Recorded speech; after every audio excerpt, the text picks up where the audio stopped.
Seven आप लोग का बहुत बहुत स्वागत है आपके अपने यूट्यूब चैनल स्टडी पॉइंट में। तो गाइस आप लोग के लिए मैं लेकर आई हूँ रेलवे ग्रुप डी 2025 का जीके जीएस का प्रीवियस ईयर का ब्रह्मास्त्र सीरीज लेकर आई हूँ, जो आप सभी स्टूडेंट के लिए बहुत ज्यादा इंपॉर्टेंट होने वाला है। और आप सभी स्टूडेंट से यही रिक्वेस्ट है कि प्लीज जितनी सारी चीजें आपकी क्लियर आउट नहीं है उसको नोट करिए, एंड उस नोट किया हुआ चीज को आपको रिविजन करना है, ताकि वो जो चीज है जो आपको नहीं याद है वो रिविजन हो जाए, और रिविजन होने के बाद आपको अच्छी तरीके से याद हो जाए। तो गाइज किसी भी एग्जाम में सिलेक्शन लेने के लिए सबसे इंपॉर्टेंट चीज यही होता है, जितनी ज्यादा आपकी चीजें क्लियर आउट रहेगी आपको उतना ही ज्यादा एग्जाम में बेनिफिट मिलेगा। एंड सबसे इंपॉर्टेंट चीज होती है कि जितना ज्यादा हो सके आप जो है मॉक टेस्ट लगाया करिए, उससे उससे भी बहुत ज्यादा बेनिफिट होता है। तो मॉक टेस्ट दीजिए एंड चीजों को नोट करिए एंड रिवाइज करिए। तो चलिए बिना देर के स्टार्ट करते हैं और अपने पहले क्वेश्चन की तरफ बढ़ते हैं। तो गाइज आपका जितना भी क्वेश्चन आपको यहाँ पे देखने को मिलेगा सारा आपके प्रीवियस ईयर सेट के अकॉर्डिंग तैयार किया हुआ है, और इसमें मैं आपको एक एक पॉइंट क्लियर करूंगी ताकि आपको कोई भी कंफ्यूजन ना रहे। तो आज का हमारा पहला प्रश्न है, क्वेश्चन नंबर 1 है। क्वेश्चन नंबर 1 हमसे कह रहा है कि अकबर द्वारा बनाई गई कौन सी इमारत का नक्शा बौद्ध विहार की तरह है। ठीक है, तो बौद्ध विहार की तरह जो नक्शा बनाया हुआ है अकबर द्वारा वो इमारत बनाई गई है, तो कौन सी इमारत है? दीवाने आम है, पंचमहल है, बुलंद दरवाजा है, या फिर दीवाने खास है। तो गैस इसका जो करेक्ट आंसर हो जाएगा वो हो जाएगा ऑप्शन बी।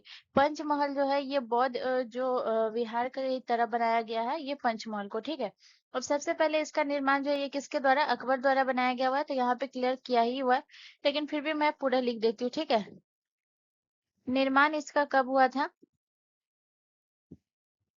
तो गैस याद रखिएगा इसका निर्माण हुआ था 1571 से 1585 के बीच।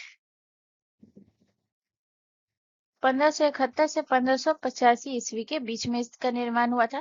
ठीक है, और इसका निर्माण हुआ था किसके द्वारा? तो याद रखिएगा इसका निर्माण किया गया था अकबर के द्वारा।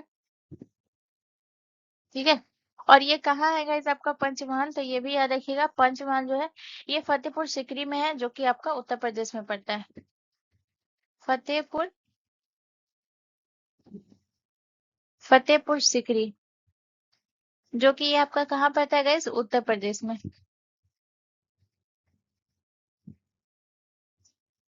उत्तर प्रदेश में, ठीक है। इसके अलावा आपको याद रखना है कि ये जो पंचमहल है गाइस याद रखिएगा ये 5 मंजिला महल है। ठीक है ना, 5 मंजिला है।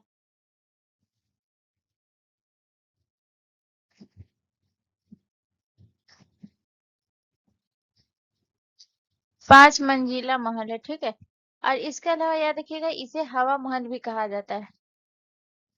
हवा महल,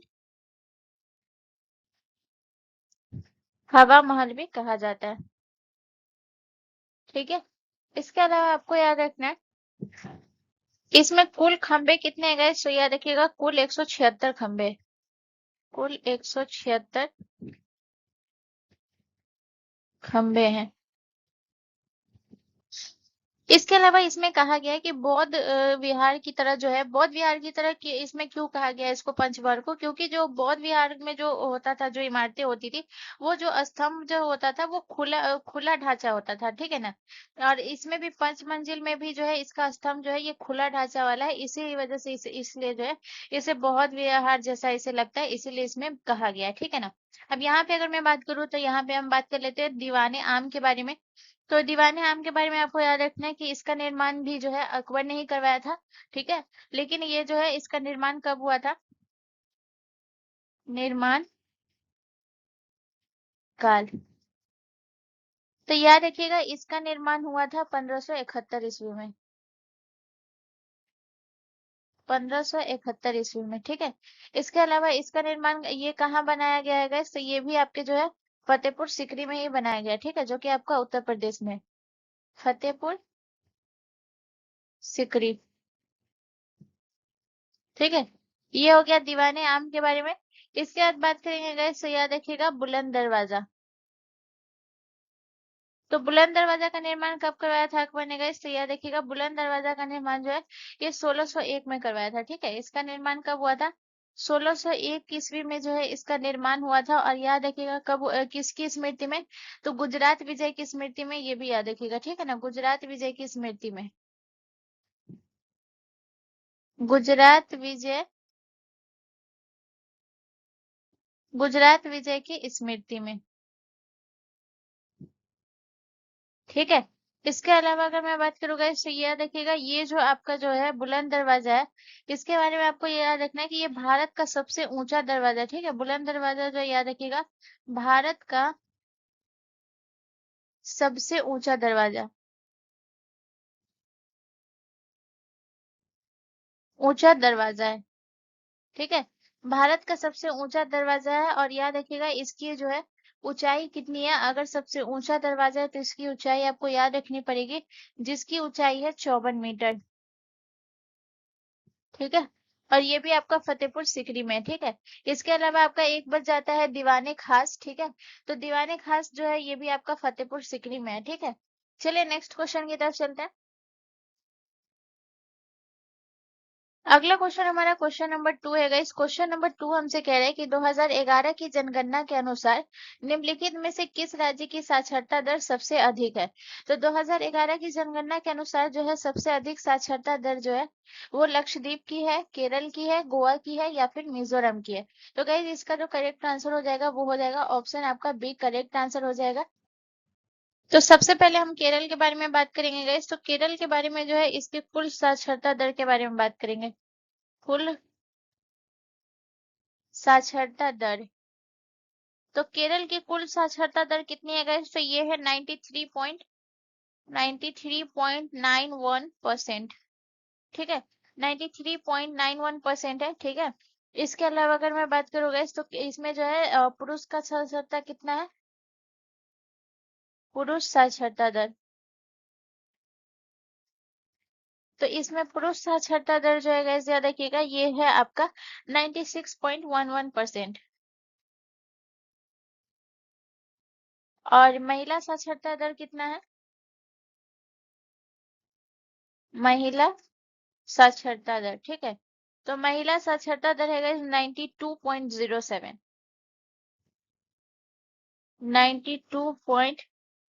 92.07, ठीक है, परसेंट। इसके अलावा अगर मैं बात करूँ गाइस तो लक्षद्वीप, ठीक है। लक्षद्वीप का कितना परसेंट है गाइस, तो याद रखिएगा लक्षद्वीप का कुल साक्षरता जो है ये 92.28% है, ठीक है। 92.28% है। इसके अलावा गोवा की अगर मैं बात करूँ गाइस तो याद रखिएगा गोवा का है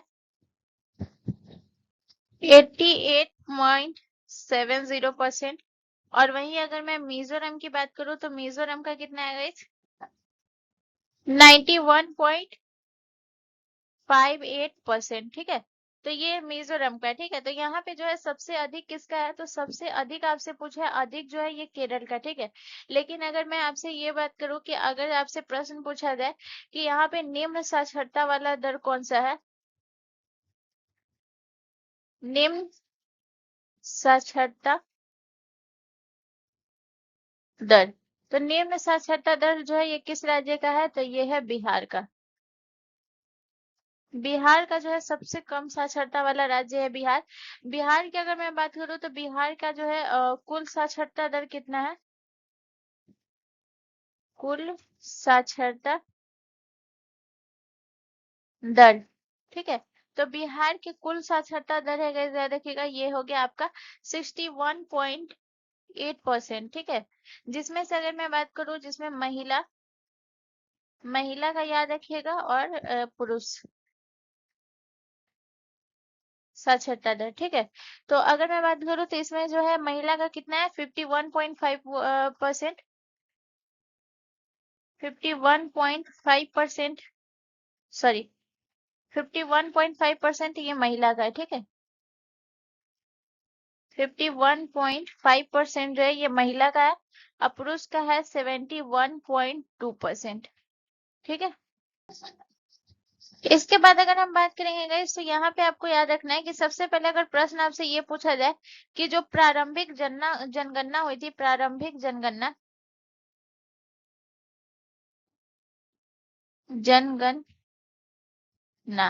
प्रारंभिक जनगणना जो हुआ था ये कब हुआ था गाइस, तो याद रखिएगा ये हुआ था 1872 में हुआ था, ठीक है। उस समय किसका काल था, तो उस समय काल था, उस समय जो वायसराय थे गाइस याद रखिएगा, उस समय जो वायसराय थे वो लॉर्ड मेयो थे, ठीक है, जब प्रारंभिक जनगणना हुई थी, ठीक है ना, जनगणना हुई थी। लॉर्ड मेयो थे। इसके अलावा जो है दूसरा आपको पॉइंट यह रखना है कि अगर आपसे पूछा जाए कि जो है व्यवस्थित जनगणना हो या फिर जो है पहली संपूर्ण जनगणना, ठीक है, तो यह देखिएगा पहली संपूर्ण जनगणना।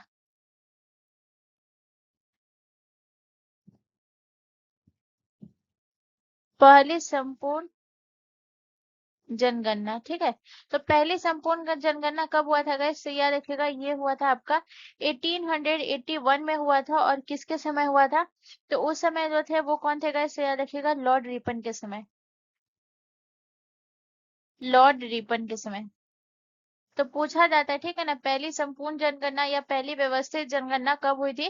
तो ये 1881 में हुई थी और लॉर्ड रिपन के समय हुई थी, ठीक है। तो यहाँ पे याद रखिएगा। इसके अलावा याद रखिएगा कि 1951 से, ठीक है, रेड कलर ले लेती हूँ, 1951 से हर 10 साल में जो है, हर 10 साल में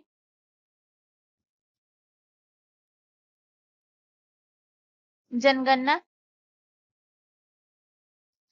जनगणना होती है, ठीक है। लेकिन 2021 जैसे 2011 में हुआ था, 2021 में होना चाहिए। तो 2021 में कोविड 19 के कारण जो है यह स्थगित हो गया था, नहीं हुआ था, ठीक है। चलिए नेक्स्ट क्वेश्चन की तरफ। अगला क्वेश्चन हमारा क्वेश्चन नंबर 3 है गाइस। क्वेश्चन नंबर 3 हमसे कह रहा है कि भारत का लौह पुरुष किसे कहा जाता है? तो भारत का लौह पुरुष महात्मा गांधी को, वल्लभ भाई पटेल को, जवाहरलाल नेहरू को, या फिर सुभाष चंद्र बोस को। तो गाइस इसका जो करेक्ट आंसर हो जाएगा वो हो जाएगा ऑप्शन बी, हमारा करेक्ट आंसर हो जाएगा। भारत का लौह पुरुष जो है ये किनको कहा जाता है? वल्लभ भाई पटेल, जिन्हें सरदार पटेल के नाम से भी जानते हैं। तो इनके बारे में हम एक एक पॉइंट याद रखेंगे।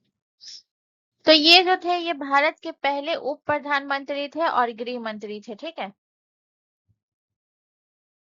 भारत के पहले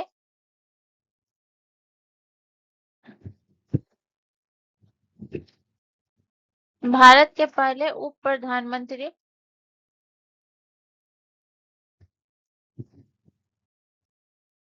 और गृह मंत्री थे।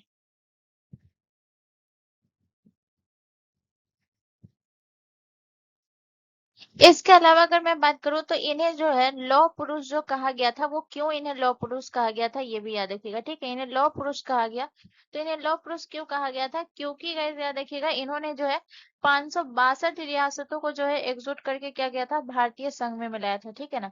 562 रियासतों को रियासतों को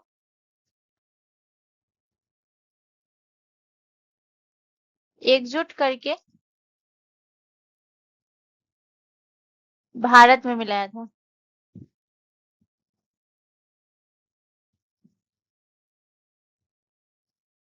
भारतीय संघ में मिलाया था। किसके गाइस? बिना युद्ध के।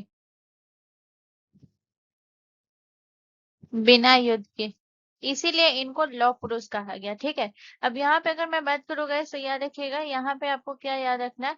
तो इनको जो है सरदार पटेल के नाम से भी जाना जाता है। तो इनको सरदार पटेल के नाम से क्यों जाना जाता है? जो बारदोली सत्याग्रह हुआ था गाइस, आपको याद रखना है। बारदोली सत्याग्रह। बारदोली सत्याग्रह। सत्याग्रह के सफल नेतृत्व के बाद,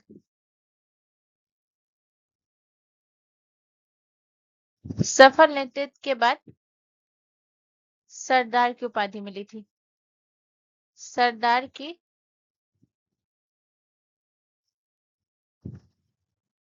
सरदार की उपाधि मिली, ठीक है।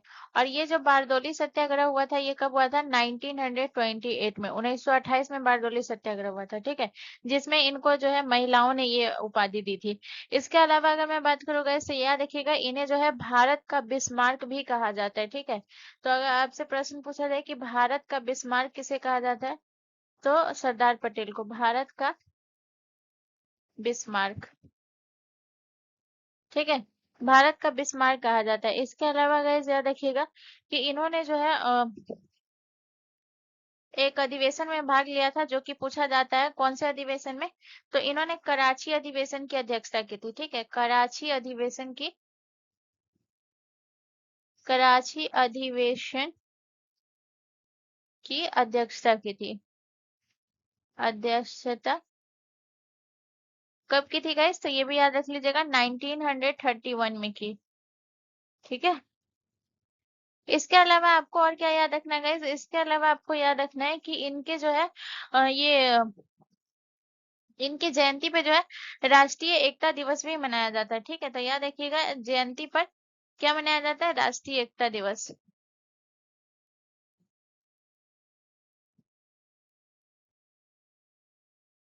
राष्ट्रीय एकता दिवस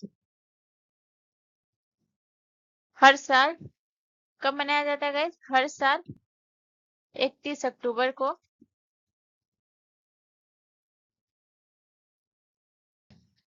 उसके अलावा आपको याद रखना है गाइस कि जो है दुनिया की सबसे ऊंची प्रतिमा जो है ये किनके गाइस? तो याद रखिएगा, दुनिया की सबसे ऊंची प्रतिमा जो है ये, जिसे हम स्टैच्यू ऑफ यूनिटी कहते हैं, ये जो है सरदार वल्लभ भाई पटेल की है। ठीक है ना, तो याद रखिएगा, दुनिया की सबसे ऊंची प्रतिमा, दुनिया की सबसे ऊंची प्रतिमा है। प्रतिमा इनकी किनकी है गाइस? याद रखिएगा, ये है सरदार पटेल की। ठीक है ना, ये जो प्रतिमा है गाइस, याद रखिएगा, ये प्रतिमा कहाँ है गाइस? तो याद रखिएगा, ये गुजरात में है। गुजरात में। ठीक है। और अगर ये प्रतिमा सबसे ऊंची है तो इसका ऊंचाई आपको याद रखना पड़ेगा। इसकी ऊंचाई कितनी है गाइस? तो याद रखिएगा, 182 मीटर। 182 मीटर। ठीक है। चलिए नेक्स्ट क्वेश्चन की तरफ। अगला क्वेश्चन हमारा क्वेश्चन नंबर 4 है गाइस। क्वेश्चन नंबर 4 हमसे कह रहा है कि भारत का पहला परमाणु ऊर्जा स्टेशन कौन सा है? तो भारत का पहला परमाणु ऊर्जा स्टेशन कैगा है, या फिर कलपक्कम है, कुंडलकुलम है, या फिर तारापुर है? तो गाइस इसका जो करेक्ट आंसर हो जाएगा वो हो जाएगा ऑप्शन डी, हमारा करेक्ट आंसर हो जाएगा तारापुर है। ठीक है। तारापुर की अगर मैं बात करूँ गाइस, तो ये भारत का पहला परमाणु ऊर्जा स्टेशन है ही। इसके साथ साथ आपको याद रखना है कि ये एशिया का भी पहला परमाणु ऊर्जा स्टेशन है। एशिया का पहला परमाणु ऊर्जा स्टेशन।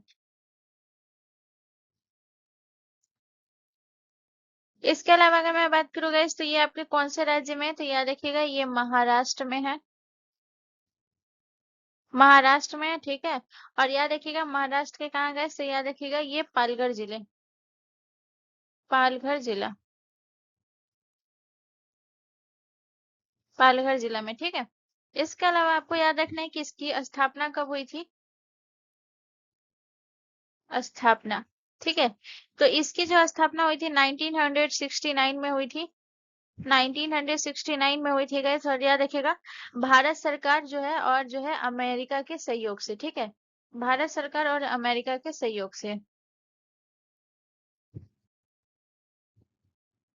भारत सरकार और अमेरिका के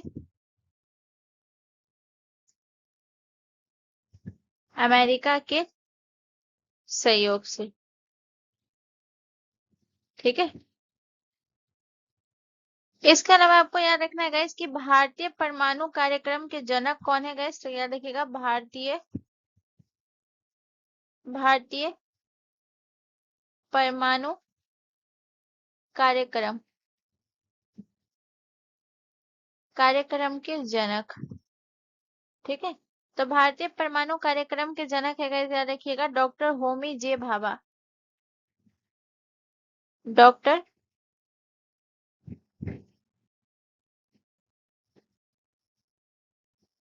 डॉक्टर होमी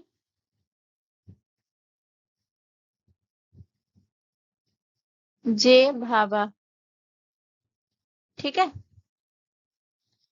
इसके अलावा अगर मैं बात करूँ गाइस, तो याद रखिएगा, ये जो है आपका कुंडलकुलम जो है, ये आपका जो ये परमाणु संयंत्र जो है, ये आपका कहाँ है गाइस? तो याद रखिएगा, ये आपका तमिलनाडु में है। ठीक है। और इसकी स्थापना कब हुई थी? स्थापना तो याद रखिएगा इसकी स्थापना हुआ था 1984 में, ठीक है।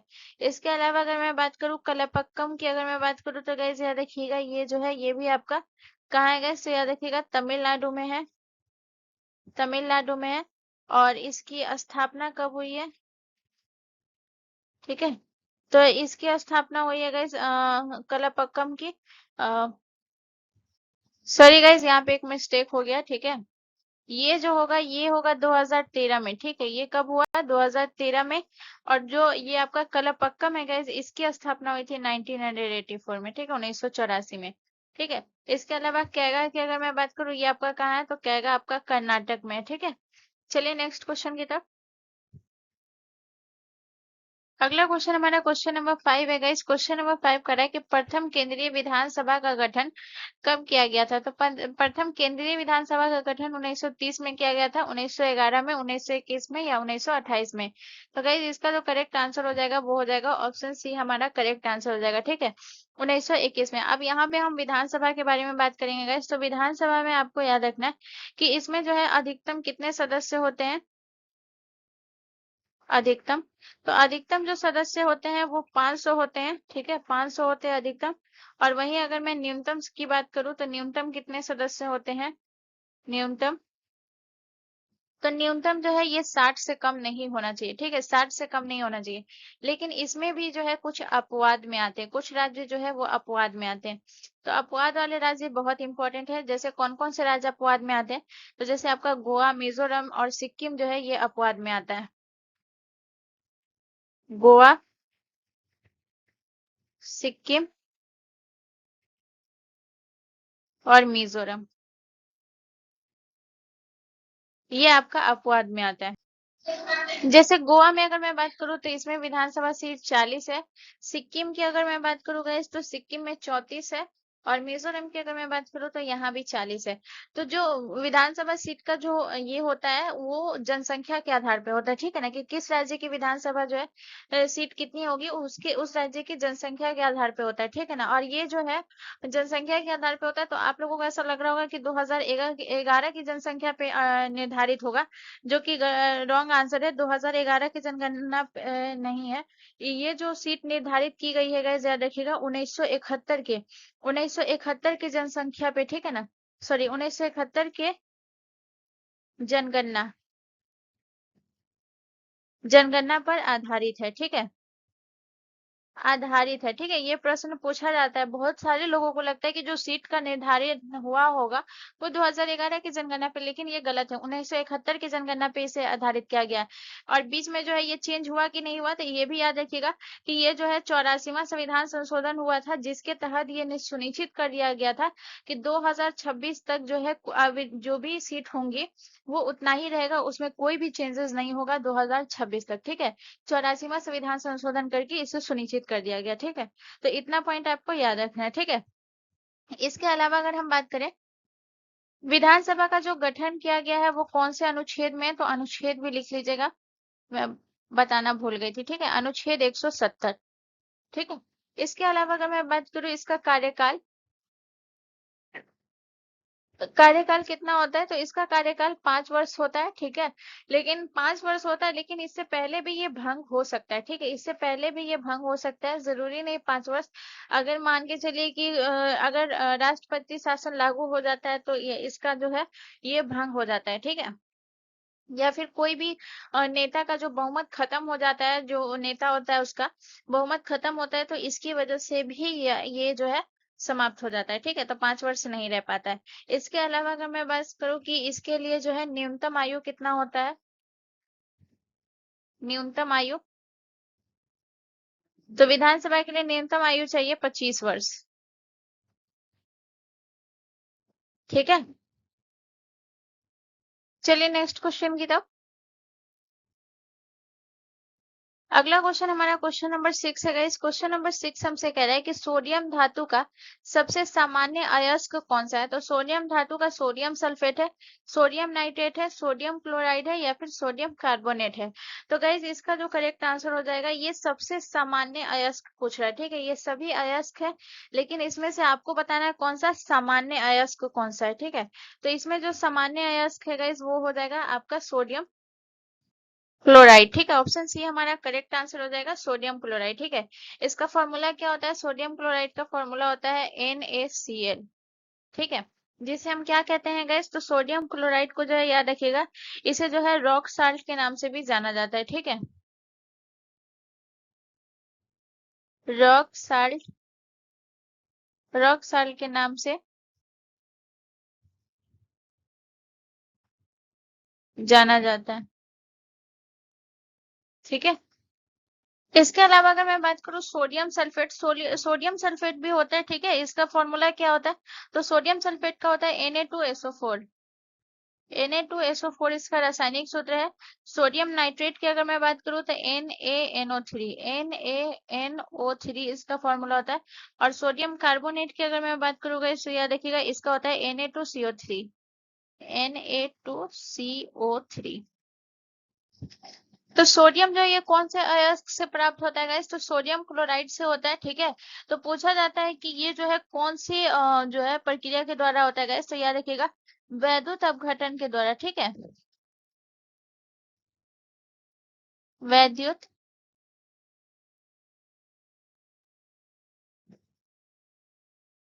अपघटन द्वारा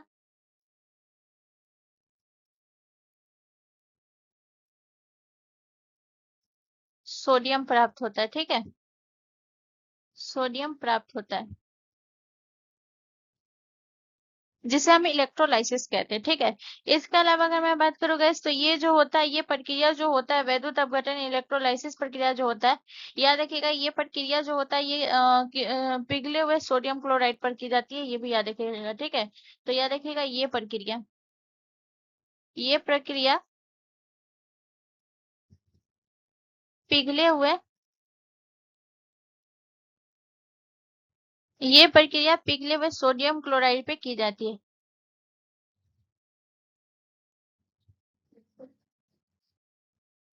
सोडियम क्लोराइड पर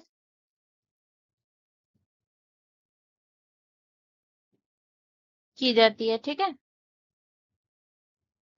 इसके अलावा अगर मैं बात करूँ गाइस, तो इसका उपयोग जो होता है ये कहाँ कहाँ होता है? उपयोग, ठीक है, तो इसका उपयोग याद रखिएगा, इसका उपयोग होता है, आपको याद रखना है, नाभिकीय रिएक्टरों में, नाभिकीय रिएक्टरों में, नाभिकीय रिएक्टरों में। ठीक है, इसके अलावा अगर मैं बात करूँ तो ये होता है आपके बेकिंग सोडा में, बेकिंग सोडा में। ठीक है, इसके अलावा आपको याद रखना है ये रेयन, रेयन निर्माण में, निर्माण में इसका उपयोग होता है। ठीक है, अब यहाँ पे अगर मैं सोडियम धातु के बारे में बात करूँ तो यहाँ पे हम सोडियम के बारे में बात कर लेते हैं। तो सबसे पहले हम इसके प्रतीक के बारे में बात करेंगे, इसका प्रतीक क्या होता है गाइस? तो याद रखिएगा, सोडियम का प्रतीक होता है 1 और इसका परमाणु संख्या 11 होता है। परमाणु संख्या, ठीक है, तो इसका परमाणु संख्या कितना होता है गाइस? तो याद रखिएगा, इसका परमाणु संख्या 11 होता है और प्रतीक Na होता है। मैं भी ना, प्रतीक इसका क्या होता है? Na। ठीक है, और परमाणु संख्या 11 होता है। ठीक है, और याद रखिएगा ये सोडियम जो है एक क्षार धातु है। कौन सी धातु है? क्षार धातु। और क्षार धातु आपके कौन से समूह में आता है गाइस? तो क्षार धातु आता है आपके कौन से समूह में आता है? क्षार धातु आता है आपके प्रथम समूह में, प्रथम समूह में।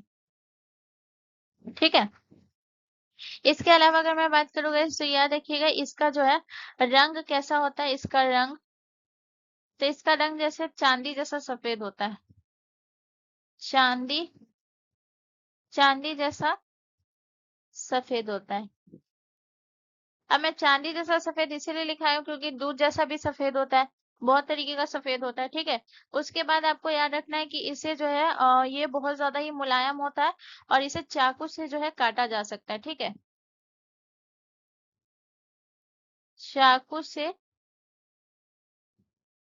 काटा जा सकता है, काटा जा सकता है।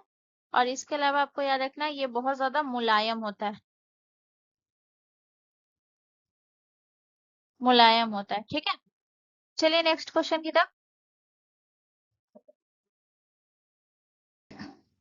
अगला क्वेश्चन हमारा क्वेश्चन नंबर 7 है गाइस। क्वेश्चन नंबर 7 कह रहा है कि ओलंपिक खेलों का आयोजन कितने वर्ष बाद होता है? तो ओलंपिक खेलों का आयोजन 2 वर्ष बाद होता है, 6 वर्ष बाद होता है, 4 वर्ष बाद या फिर 3 वर्ष बाद। तो गाइस इसका जो करेक्ट आंसर होगा वो हो जाएगा ऑप्शन सी, हमारा करेक्ट आंसर हो जाएगा। ओलंपिक खेलों का आयोजन जो है ये 4 वर्ष बाद होता है। इसके अलावा अगर मैं बात करूँ गाइस, तो यह देखिएगा ये 2 प्रकार का ओलंपिक होता है। 2 प्रकार का होता है। पहला कौन सा होता है? पहला होता है ग्रीष्मकालीन और दूसरा होता है शीतकालीन। ग्रीष्मकालीन और दूसरा कौन सा होता है? शीतकालीन। शीतकालीन, ठीक है। इसके अलावा अगर मैं बात करूँ गाइस, तो यह देखिएगा कि ये जो है ये ओलंपिक खेल की जो है कहता देखिएगा, आधुनिक ओलंपिक खेल की शुरुआत कब हुई थी पूछा जाता है। आधुनिक ओलंपिक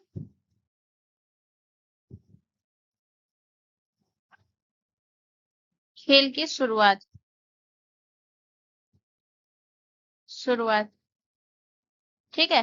तो यह देखिएगा आधुनिक ओलंपिक खेल की शुरुआत हुई थी 1896 में, ठीक है, 1896 में, 1896 में। इसके अलावा अगर मैं बात करूँ गाइस, तो याद रखिएगा इसमें आपको याद रखना है कि भारत ने पहली बार जो है ओलंपिक में कब भाग लिया था? तो भारत ने पहली बार भाग लिया था, भारत ने पहली बार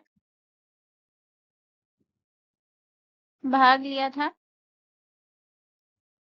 कब गए? तो याद रखिएगा 1920 में, 1920 में भाग लिया था। इसके अलावा आपको याद रखना है कि भारत ने जो है पहला स्वर्ण पदक कब जीता था? पहला स्वर्ण पदक, तो पहला स्वर्ण पदक जीता था गाइस 1928 में, 1928 में। और कौन से खेल में? हॉकी में जीता था, हॉकी में, ठीक है। इसके अलावा अगर मैं बात करूँ गाइस, तो याद रखिएगा कि जो है पहला जो स्वर्ण पदक एथलीट्स में इन्होंने कब जीता था भारत ने? पहला स्वर्ण पदक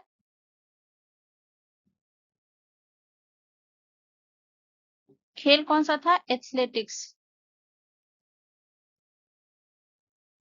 ठीक है। तो पहला स्वर्ण पदक एथलेटिक्स में जीता था गाइस, याद रखिएगा कब? तो ये जीता था 2021 में, 2021 में। और कौन सा खेल था? भाला फेंक में, भाला फेंक, ठीक है। जिसमें कौन थे? तो ये नाम बहुत इंपॉर्टेंट है, याद रखिएगा किसने जीता था। तो याद रखिएगा ये भारत को एथलेटिक्स में पहला स्वर्ण पदक किसने दिलाया था? बहुत इंपॉर्टेंट नाम है, याद रखिएगा, ये नीरज चोपड़ा ने।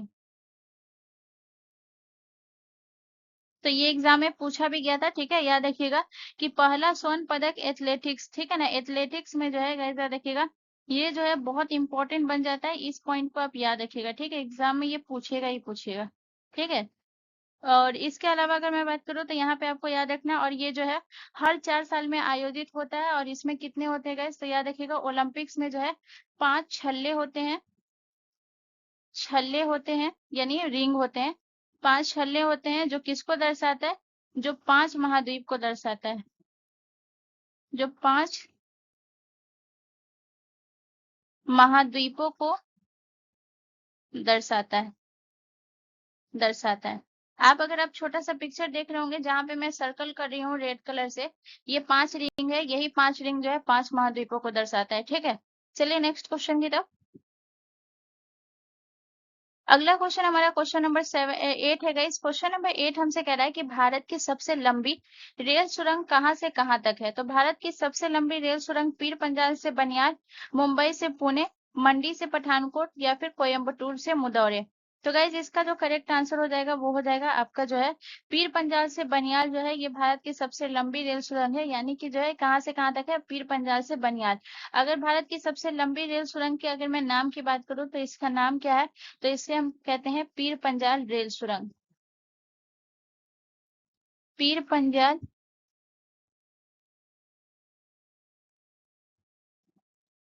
रेल सुरंग, ठीक है। इसके अलावा अगर मैं बात करूं कि इसकी लंबाई कितनी है गाइस, लंबाई, ठीक है। तो ये आपको याद रखना है, इसकी लंबाई है 11.21 किलोमीटर। किलोमीटर, ठीक है। इसके अलावा अगर मैं बात करूँ गाइस, तो ये जो है भारत की सबसे लंबी रेलवे सुरंग है, ये तो आपको याद रखना है, ठीक है।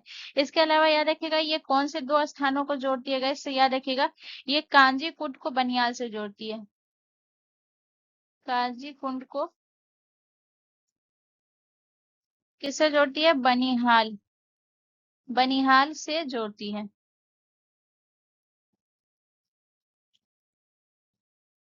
ठीक है। और ये सुरंग जो है ये कहाँ स्थित है गाइस? स्थित कहाँ है? जम्मू कश्मीर में। जम्मू कश्मीर में, ठीक है। चलिए नेक्स्ट क्वेश्चन की तरफ।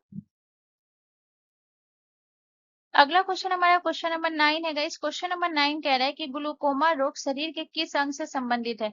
तो ग्लूकोमा रोग जो है ये कौन से अंग से संबंधित है? हृदय से, मस्तिष्क से, नेत्र से या फिर वृक्क से? तो गाइस इसका जो करेक्ट आंसर हो जाएगा वो हो जाएगा ऑप्शन सी, हमारा करेक्ट आंसर हो जाएगा, नेत्र से संबंधित है, ठीक है। जिसे हम ग्लूकोमा रोग को हम क्या कहते हैं? इसे हम काला मोतियाबिंद भी कहते हैं, ठीक है, काला मोतियाबिंद। काला मोतियाबिंद, मोतिया, काला मोतियाबिंद कहते हैं, ठीक है। इसके अलावा आपको याद रखना है कि ये जो ग्लूकोमा रोग जो होता है, ये जो है ये आंख के जो है अंदरूनी दाब को जो है क्या करती है? अंदरूनी जो दाब होती है वो बढ़ जाती है, ठीक है ना।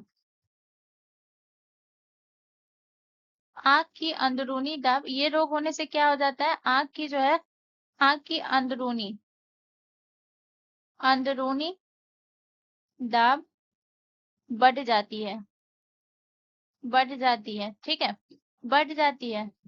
जिससे जो है ये क्या होता है? जिससे जो है ये ऑप्टिक नर्व को जो है ये नुकसान करता है, ठीक है ना। ये बढ़ने से क्या होता है? जिससे क्या होता है? ऑप्टिक नर्व जो है, ऑप्टिक नर्व को नुकसान पहुंचाती है, नुकसान पहुंचाती है, ऑप्टिक नर्व को नुकसान पहुंचाती है।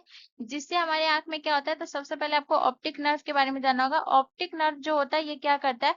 जो हमारा जो आंख से जो जो दृश्य इमेज होता है गैस, वो आपको जो है मस्तिष्क तक पहुंचाने का काम किसका होता है? ऑप्टिक नर्व का। तो यहाँ पे आपको याद रखना है कि जो है दृश्य, दृश्य को दिमाग तक पहुंचाने में, दिमाग तक पहुंचाने में मदद करता है। कौन करता है? ऑप्टिक नर्व करता है, ठीक है ना। तो ये जो है इसका काम होता है और इसको ये क्षतिग्रस्त करता है, ठीक है। इसके अलावा अगर मैं बात करूँ गाइस, तो याद रखिएगा ये क्या होता है? ग्लूकोमा की अगर मैं बात करूँ तो ये जो रोग होता है, जो आंख के अंदर जो तरल पदार्थ जो होता है, सबसे पहले इसका उत्पादन होता है, ठीक है। और ये अगर ये बाहर नहीं निकल पाता है, जिसकी वजह से जो है दबाव बढ़ता है, और दबाव बढ़ने से ग्लूकोमा होता है, ठीक है। और ग्लूकोमा होने से ऑप्टिक नर्व को नुकसान पहुंचाता है। और ऑप्टिक नर्व अगर नुकसान पहुंचता है तो इससे क्या होता है? जो आपका जो हम आंखों से जो दृश्य देखते हैं गाइस, जो दृश्य को हम देखते हैं, वो जो है वो जो उस ऑप्टिक नर्व जो है उस दृश्य को दिमाग तक जो पहुंचाता है, वहां पे आपको दिक्कत होगा, ठीक है। चलिए नेक्स्ट क्वेश्चन की तरफ। अगला क्वेश्चन हमारा क्वेश्चन नंबर 10 है गाइस। क्वेश्चन नंबर 10 हमसे कह रहा है कि वाहनों की हेडलाइट में किस दर्पण का प्रयोग किया जाता है? तो वाहनों की हेडलाइट में जो है कौन सी दर्पण का प्रयोग होता है? परावर्ती दर्पण का, समतल दर्पण का, उत्तल दर्पण का या फिर अवतल दर्पण का? तो गाइस इसका जो करेक्ट आंसर होगा वो हो जाएगा ऑप्शन डी, हमारा करेक्ट आंसर हो जाएगा अवतल दर्पण का, ठीक है। अवतल दर्पण जिसे हम क्या कहते हैं? जिसे हम अवतल दर्पण जो है गाइस, याद रखिएगा इसके बारे में हम एक एक पॉइंट को देखेंगे। तो सबसे पहले अगर मैं बात करूँ गाइस, तो याद रखिएगा ये एक गोलीय दर्पण होता है, ठीक है। कैसा दर्पण होता है? गोलीय दर्पण, गोलीय दर्पण होता है, ठीक है। तो इसका काम क्या होता है गाइस? तो याद रखिएगा ये क्या करता है? ये जो है प्रकाश को जो है केंद्रित करता है, ठीक है ना। प्रकाश को एक दिशा में केंद्रित करता है, प्रकाश को एक दिशा में, एक दिशा में केंद्रित करता है, ठीक है। एक दिशा में केंद्रित करता है, ठीक है। और इसके अलावा अगर मैं बात करूँ गाइस, तो याद रखिएगा ये क्या करता है, अगर मान लेते हैं कि यहाँ पे आपको याद रखना है कि अगर जो है वस्तु जो है, याद रखिएगा फोकस से दूर है, ठीक है ना। केंद्रित क्या करता है, अगर वस्तु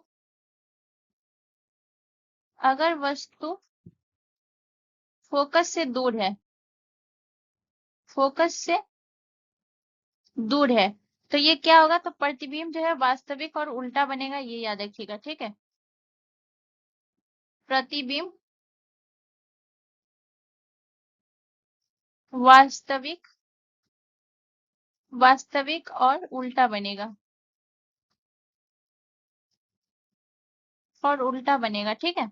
इसके अलावा अगर मैं बात करूं, अगर वस्तु जो है, याद रखिएगा अगर वस्तु जो है ये फोकस के पास है, ठीक है ना, वस्तु फोकस के पास है, फोकस के पास है, तो ये कैसा बनेगा गाइस, तो अगर वस्तु फोकस के पास है तो प्रतिबिंब सीधा बनेगा, ठीक है। प्रतिबिंब प्रतिबिंब सीधा और आभासी बनेगा, आभासी बनेगा, ठीक है। तो इतना पॉइंट आपको याद रखना है। अब जैसे अगर मैं बात करूँ है, तो जो आपका जो है उत्तल दर्पण है, ये क्या करता है, तो उत्तल दर्पण जो है ये आपका क्या करता है, ये जो है दृश्य क्षेत्र को जो है ये बढ़ाने का काम करता है, ठीक है। ये केंद्रित नहीं करता है, ये दृश्य क्षेत्र को बढ़ाता है,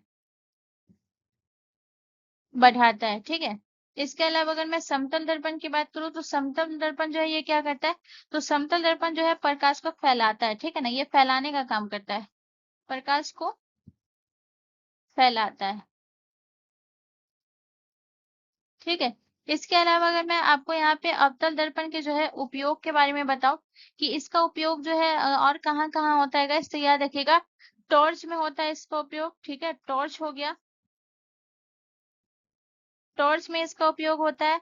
इसके अलावा अगर मैं बात करूँ तो दूरबीन में इसका उपयोग होता है, ठीक है। दूरबीन में अवतल दर्पण का, ठीक है। इसके अलावा अगर मैं बात करूँ तो और किस में होता है गाइस, तो याद रखिएगा ये होता है सौर ऊर्जा के उपकरण में होता है, सौर ऊर्जा के उपकरण में, ठीक है। चलिए उपकरणों लिख लीजिए, ठीक है ना, उपकरणों में। चलिए नेक्स्ट क्वेश्चन की तरफ। अगला क्वेश्चन हमारा क्वेश्चन नंबर 11 है गाइस। क्वेश्चन नंबर 11 हमसे कह रहा है कि भारत के किस शहर को ब्लू सिटी के नाम से जाना जाता है, तो भारत के कौन से शहर को ब्लू सिटी के नाम से जाना जाता है, जैसलमेर को, जयपुर को, उदयपुर को, या फिर जोधपुर को। तो गाइस इसका जो करेक्ट आंसर तो गाइस इसका जो करेक्ट आंसर हो जाएगा वो हो जाएगा जोधपुर, ठीक है। जोधपुर को जो है ये नीला शहर या फिर ब्लू सिटी के नाम से जाना जाता है। इसके अलावा अगर मैं बात करूँ गाइस, तो उदयपुर, उदयपुर को जो है ये लेक सिटी, ठीक है ना। उदयपुर को कौन सी सिटी, लेक सिटी के नाम से जाना जाता है, लेक सिटी के लेक सिटी के नाम से जाना जाता है, जाना जाना जाता है, ठीक है। लेक सिटी जो कि ये जो है, याद रखिएगा उदयपुर जो है ये झीलों के लिए बहुत ज्यादा प्रसिद्ध है, झीलों के लिए प्रसिद्ध है, इसीलिए इसे लेक सिटी कहा जाता है, ठीक है, झीलों के लिए प्रसिद्ध है। इसके अलावा अगर मैं बात करूं जैसलमेर, जैसलमेर की अगर मैं बात करूँ गाइस, तो याद रखिएगा इसे गोल्डन सिटी कहा जाता है, ठीक है ना, golden city, golden golden city, ठीक है। गोल्डन सिटी, गोल्डन सिटी के नाम से जाना जाता है। गोल्डन सिटी से क्यों कहा जाता है, तो ये भी याद रखिएगा, इसलिए इसे कहा जाता है क्योंकि जो है ये जो है जैसलमेर जो बना हुआ है ये पीले पत्थरों से बना हुआ है, ठीक है। पीले पत्थरों के कारण, पीले पत्थरों से बना हुआ है, पत्थरों से, पत्थरों की वास्तुकला लिख लीजिए, ठीक है ना, वास्तुकला, वास्तुकला के कारण, ठीक है। तो ये जो है इसलिए इसे गोल्डन सिटी कहा जाता है। अब जो है आपका कौन बच जाता है, एक जयपुर।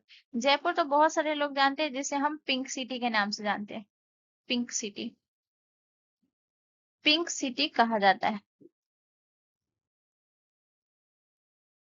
और ये सारा आपका कहाँ है, ये सारे आपके जो है, ये सारा आपका जो है राजस्थान में पड़ता है, ठीक है। चलिए अब हम नेक्स्ट क्वेश्चन की तरफ चलते हैं।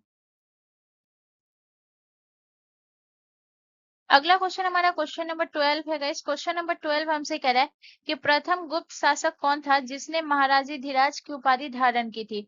तो प्रथम जो है आपका गुप्त शासक कौन था, तो इसका जो करेक्ट आंसर हो जाएगा वो हो जाएगा ऑप्शन ए, हमारा करेक्ट आंसर हो जाएगा चंद्रगुप्त प्रथम। ठीक है, चंद्रगुप्त प्रथम के बारे में अगर हम बात करें गाइस तो याद रखिएगा ये जो है गुप्त साम्राज्य के संस्थापक थे। गुप्त साम्राज्य के संस्थापक संस्थापक थे। ठीक है, इसके अलावा अगर मैं बात करूं इनका जो कार्यकाल था ये कब से कब तक था, कार्यकाल। ठीक है, तो इनका कार्यकाल था 1319 से लेकर के 319 से लेकर के 319 ईस्वी से लेकर के 335 ईस्वी तक इनका शासन था। ठीक है, इसके अलावा अगर मैं बात करूँ गैस तो याद रखिएगा एक और याद रखिएगा स्कंदगुप्त। स्कंदगुप्त को जो है गैस याद रखिएगा क्या कहा जाता था, तो ये इन्होंने जो है कौन सी उपाधि धारण की थी, विक्रमादित्य की उपाधि धारण की थी। ठीक है ना, विक्रमादित्य द्वितीय की उपाधि धारण की थी। ठीक है, उपाधि धारण की थी। इसके अलावा कुमार गुप्त प्रथम की अगर मैं बात करूँ गैस तो याद रखिएगा इसने महेंद्रादित्य की उपाधि धारण की थी। महेंद्रादित्य की उपाधि, द्वितीय की उपाधि धारण की थी। ठीक है, इसके अलावा अगर मैं बात करूंगा इससे एक और आपका है समुद्रगुप्त। इन्हें भारत का नेपोलियन कहा जाता था। भारत का नेपोलियन, नेपोलियन नेपोलियन कहा जाता था। ठीक है, इसके अलावा इन्हें जो है कौन सी उपाधि मिली थी, कविराज की उपाधि, कविराज की उपाधि। ठीक है, अगर मैं इन तीनों शासक हैं इनका कार्यकाल अगर मैं बात करूं तो यहाँ पे मैं रेड कलर ले लेती हूँ। तो इनका जो कार्यकाल था वो था 455 से 467 ईस्वी तक। ठीक है, इसके अलावा ये जो है कुमार गुप्त प्रथम की अगर मैं बात करूँ तो याद रखिएगा 415 से 455, 415 से 455 ईस्वी तक। ठीक है, इसके अलावा अगर मैं बात करूं समुद्रगुप्त का तो समुद्रगुप्त का था 335 से लेकर के 375 ईस्वी तक समुद्रगुप्त का शासनकाल था। ठीक है, चलिए नेक्स्ट क्वेश्चन की तरफ। अगला क्वेश्चन हमारा क्वेश्चन नंबर 13 है गाइस। क्वेश्चन नंबर 13 हमसे कह रहा है कि डीएनए में पाए जाने वाले नाइट्रोजन बेस कौन कौन से हैं। तो डीएनए में पाए जाने वाले नाइट्रोजन बेस जो है ये कौन कौन से है गाइस, तो ये है AUCG या फिर ATCG, AZTU या फिर ACGU। ये सब शॉर्टकट दिया हुआ है। ठीक है ना, एग्जाम में इसी तरीके से पूछे जाते हैं। तो याद रखिएगा डीएनए में 4 नाइट्रोजन बेस पाए जाते हैं, 4 नाइट्रोजन बेस पाए जाते हैं। ठीक है, अब 4 नाइट्रोजन बेस कौन कौन से होते हैं ये याद रखिएगा। तो 4 नाइट्रोजन बेस होते हैं adenine, guanine, thymine and cytosine. Adenine, इसके बाद होता है आपका ग्यूनाइन। ठीक है, इसके अलावा आपका कौन सा होता है थाइमाइन,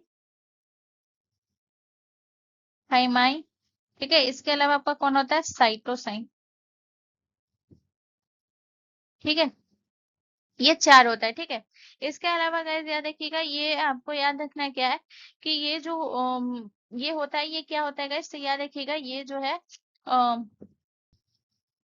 एडिनाइन और थाइमिन के बीच जो है याद रखिएगा 2 हाइड्रोजन बॉन्ड बनते हैं। ठीक है ना, तो याद रखिएगा एडिनाइन और थाइमिन के बीच। ठीक है ना, तो यहाँ पे ए लिख देती हूँ। ठीक है, अब प्लस टी, इसके बीच याद रखिएगा कि ये दोनों जुड़कर जो है याद रखिएगा ये कितने हाइड्रोजन बॉन्ड बनते हैं, तो याद रखिएगा 2 हाइड्रोजन बॉन्ड बनते हैं। 2 hydrogen bond, 2 hydrogen 2 hydrogen bond बनते हैं। ठीक है, बनते हैं। इसके अलावा याद रखिएगा आपका जो है ग्यूनाइन और सी और जो है जी और जो सी जुड़कर जो है ये क्या बनाते हैं, तो 3 हाइड्रोजन बॉन्ड बनाते हैं। 3 हाइड्रोजन, 3 हाइड्रोजन बॉन्ड बनाते हैं। ठीक है, इसके अलावा आपको क्या याद रखना है गाइस कि याद रखिएगा ये जो नाइट्रोजन बेस होता है गाइस, ये जो बेस है नाइट्रोजन बेस जो है ये क्या करता है गाइस, तो याद रखिएगा ये जेनेटिक कोड को निर्धारित करता है। ठीक है, याद रखिएगा ये क्या करता है, जेनेटिक जेनेटिक कोड को क्या करता है, निर्धारित करता है, निर्धारित करता है। ठीक है, चलिए नेक्स्ट क्वेश्चन की तरफ। अगला क्वेश्चन हमारा क्वेश्चन नंबर 14 है गाइस। क्वेश्चन नंबर 14 हमसे कह रहा है कि भाषाई अल्पसंख्यकों के लिए विशेष अधिकार किस अनुच्छेद में वर्णित है। तो भाषाई अल्पसंख्यकों के लिए विशेष अधिकार अनुच्छेद 350 बी में, 343 में, 344 में, 345 में। तो गाइस इसका जो करेक्ट आंसर हो जाएगा वो हो जाएगा आपका जो है अनुच्छेद 345 350 बी में जो है भाषाई अल्पसंख्यकों के लिए विशेष अधिकार है। ठीक है, इसके अलावा अगर मैं बात करूं अनुच्छेद 343 की, तो इसमें कहा गया है कि संघ की जो राजभाषा होगी वो क्या होगी, हिंदी होगी। संघ की राजभाषा, संघ की राजभाषा हिंदी होगी। ठीक है, इसके अलावा अगर मैं बात करूं अनुच्छेद आपका 344, इसमें क्या है कि राजभाषा आयोग की स्थापना के बारे में है। ठीक है, राजभाषा राजभाषा आयोग की स्थापना के बारे में। ठीक है, इसके अलावा अगर मैं बात करूं अनुच्छेद 345, इसमें क्या है, तो राज्यों को जो है अपनी भाषा चुनने का अधिकार है। ठीक है, बहुत इंपॉर्टेंट ये सभी आर्टिकल है। ठीक है, राज्यों को अपनी भाषा चुनने का अधिकार है, अपनी भाषा चुनने का अधिकार है। राइटिंग पे नहीं जाएगा गाइस, मैं थोड़ा जल्दी जल्दी लिख रही हूँ इसी वजह से आपको ऐसा दिख रहा है। ठीक है, चुनने का अधिकार है। तो यहाँ पे जो है याद रखिएगा जो आपका ये जो है 350 बी जो है गाइस, याद रखिएगा इसके बारे में आपको क्या याद रखना है। इसमें जो है क्या होता है कि इसमें जो है एक विशेष अधिकारी की नियुक्ति की जाती है जो भाषाई अल्पसंख्यकों के अधिकारों की जो है ये रक्षा करती है। ठीक है ना, तो अनुच्छेद 350 बी में क्या है गाइस, तो याद रखिएगा इसमें जो है विशेष अधिकारी की नियुक्ति होती है।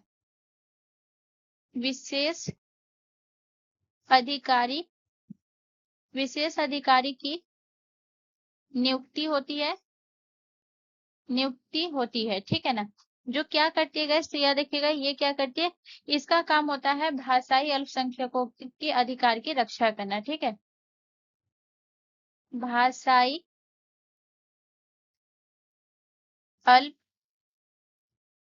अल्पसंख्यकों,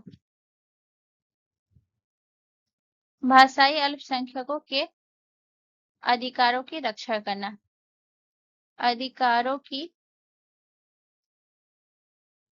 रक्षा करना। ठीक है, ये है आपके किस में है, तो पूछा जाता है कि विशेष अधिकारों की नियुक्ति किस आर्टिकल के द्वारा होती है जो भाषाई अल्पसंख्यकों के अधिकारों की रक्षा करती है। तो याद रखिएगा अनुच्छेद 350 बी। ठीक है ना, याद रखिएगा। ठीक है, बहुत इंपॉर्टेंट है, इस पॉइंट को नोट करिएगा। ठीक है, तो यहाँ पे मैं आपको सारा चीज लिखा चुकी हूँ।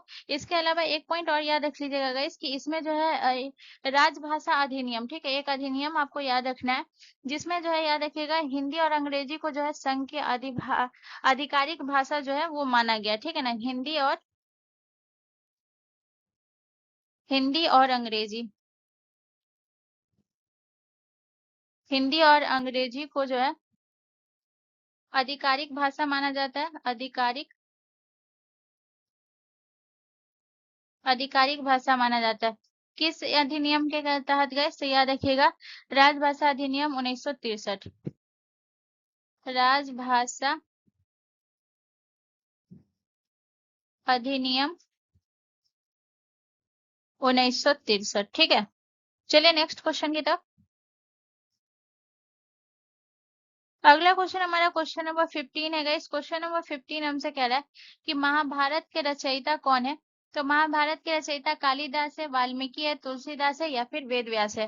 तो गाइस इसका जो करेक्ट आंसर हो जाएगा वो हो जाएगा आपका जो है ऑप्शन आपका जो है डी करेक्ट आंसर हो जाएगा। ठीक है, ये महाभारत के सॉरी महाभारत के रचयिता है। ठीक है, इसके अलावा आपको याद रखना है ये जो है महाभारत जो है याद रखिएगा दुनिया का सबसे बड़ा महाकाव्य कौन सा है, दुनिया का सबसे बड़ा महाकाव्य। ठीक है। इसके अलावा वाल्मीकि के बारे में यह बात करेगा, इससे याद रखिएगा वाल्मीकि जो है ये किसकी रचना की? रामायण की रचना की थी।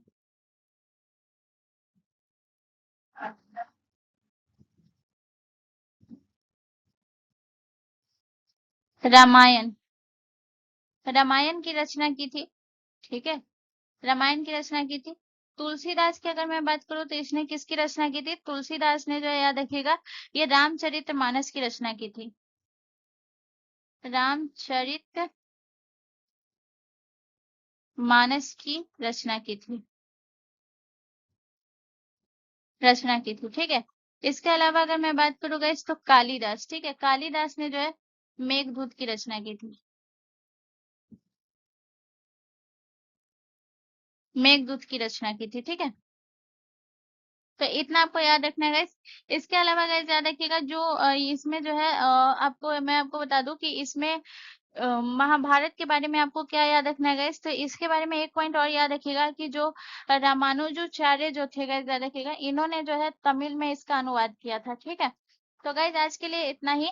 अगर यहाँ से रिलेटेड अगर आपको कोई भी कंफ्यूजन कोई भी दिक्कत है तो आप मुझसे कमेंट करके पूछ सकते हैं, मैं उसका जरूर रिप्लाई करूंगी। एंड मोस्ट इंपॉर्टेंट चीज है, अगर ये वीडियो आपके लिए थोड़ा सा भी इन्फॉर्मेटिव था, आपको थोड़े से भी चीजें आपकी क्लियर आउट हुई है, तो प्लीज चैनल को जरूर सब्सक्राइब कर लीजिएगा एंड बेल आइकन पे जरूर क्लिक कर लीजिएगा। मिलते हैं नेक्स्ट वीडियो में, धन्यवाद।